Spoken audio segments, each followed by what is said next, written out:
صبح اٹھ کر کام شروع کر دیتی۔ ان کا زمانہ بھی بالکل بدل چکا تھا۔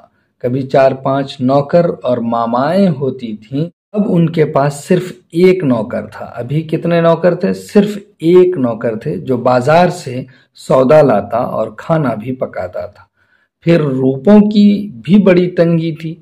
پہلے وہ ہزاروں روپیے ماہوار اپنے شوق پر خرچ کر دیا کرتی تھیں، اب 400 روپے ماہوار پر ایک کالج میں لیکچرر تھیں۔ یعنی یہ کام کیا کر رہی تھیں ان کی بھابھی؟ تو لیکچرر تھیں، اور بھابھی کا نام شروع ہی میں آیا ہے، اور 50 روپے ماہوار ایک لڑکی کو پڑھانے کے ملتے تھے، تو ٹوٹل ہوئے 450 روپے۔ لے دے کر یہی ان کی آمدنی تھی، اور خرچ اپنی جگہ پر بلکہ کچھ زیادہ ہی۔ اپنے اور بچوں کا خرچ ہوتا تو کسی طرح پورا ہو جاتا، لیکن وہ بھی بڑھ گیا تھا۔ بچوں اور اپنی ضرورتوں کے علاوہ ایک مستقل رقم یعنی پیسے ہی کو کہہ رہے ہیں، مستقل رقم انہیں ہر مہینے مزدوروں اور طالب علموں کی انجمنوں کو دینا پڑتی تھی۔ کانفرنسوں اور جلسوں میں شرکت کے لیے کرایہ ادا کرنا پڑتا تھا۔ کئی غریب لڑکیاں صرف ان کی مدد سے پڑھ رہی تھیں۔ بہت سی غریب لڑکیاں بھی ان کی مدد کے ذریعے سے، مدد کی جمع ہے امداد، پڑھ رہی تھیں۔ بھائی جان کی جب شادی رقیہ بھابھی سے ہوئی تھی تو ہم لوگوں کا عام خیال تھا کہ یہ شادی کامیاب نہیں ہو سکتی۔ ایک طرف بھائی جان تھے جنہیں ایسی سیاست سے شوق تھا جو بار بار انہیں جیل بھجوایا کرتی تھی، وہ ایسی پالیٹکس کرتے تھے۔ اور دوسری طرف بھابھی جان تھی جو نازوں کی پالی تھیں اور ایسی ماحول میں بڑھ کر جوان ہوئی تھیں جس میں اپنی ہی ذات سب کچھ ہوتی ہے۔ اور ہم لوگوں نے شادی کی خبر سنتے ہی سوچ لیا تھا کہ بھابھی جس طرح ابھی میکے میں شان سے رہتی ہیں رہا کریں گی، اور بھائی جان جیل میں رہیں گے۔ بعضوں کا تو یہ خیال تھا کہ بھائی جان بھی سیاست کے چکر سے نکل کر بیرسٹری کریں گے، یعنی وکالت کریں گے، اور اپنی عالیشان کوٹھی میں شان کی زندگی گزاریں گے۔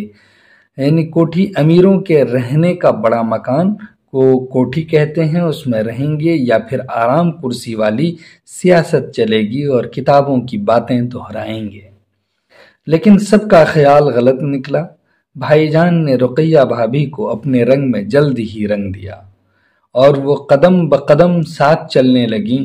اور شادی کے بعد جیسے ہی بھائی جان گرفتار ہوئے اور انہیں 2 سال کی سزا ہو گئی، شادی کے بعد انہیں 2 سال کی سزا ہو گئی، بھابھی جان نے اپنے لیے راہ تلاش کر لی۔ راہ کہتے ہیں راستے کو، ایک راستہ انہوں نے کھوج لیا۔ 2 سال کی ان کی گرفتاری کے بعد BA وہ پہلے ہی کر چکی تھی، یعنی شادی سے پہلے ہی انہوں نے گریجویشن کر لیا تھا۔ جلد ہی تیاری کر کے MA کر لیا، انہوں نے MA کر لیا اور کالج میں لیکچرر ہو گئیں، اور اکلوتی بچی کی دیکھ بھال میں لگ گئیں۔ یعنی MA شادی کے بعد انہوں نے کیا، پھر اس کے بعد کالج میں جوائن کر لیا تھا جہاں ان کو 400 روپے ماہوار ملتے تھے۔ 2 سال کے بعد جب پھر بھائی جان جیل سے آئے تو اپنی سرگرمیوں میں رہے، اور بھابھی جان کام کرتی رہیں۔ پھر 2 بچے ہوئے اور وہ انہیں پالتی رہیں۔ اب بھائی جان 3 سال سے نظر بند ہیں، یعنی جیل میں ہیں۔ ابھی موجودہ ٹائم کی بات کر رہے ہیں، شادی کے بعد ہی 2 سال کے لیے وہ جیل چلی گئی تھیں، پھر اس کے بعد وہاں سے رہا ہو کر آئے، اور ابھی 3 سال سے نظر بند تھے اور ان پر مقدمہ چل رہا تھا۔ تو بھابھی جان بے شمار ذمہ داریوں اور غم کا بوجھ اٹھائے پھرتی تھیں، لیکن ان کا چہرہ کبھی میلا نہیں ہوتا تھا، یعنی کبھی بھی ان کے چہرے پر تذبذب نظر نہیں آیا، کوئی شک و شبہ نہیں ہوا، بلکہ ایسا معلوم ہوتا تھا کہ وہ اپنے غم کو اپنے لیے مسرت سمجھنے لگی ہیں۔ ایک دوسرے کے اپوزٹ ہیں غم کا خوشی، تو یہاں پر دیکھیے غم اور غم میں بھی خوشی کا پہلو نکال ہی لیتی ہیں۔ وہ صبح سویرے اٹھتیں، بچوں کو نہلاتیں، ان کے کپڑے بدلتیں، خود نہا دھو کر تیار ہو جاتیں۔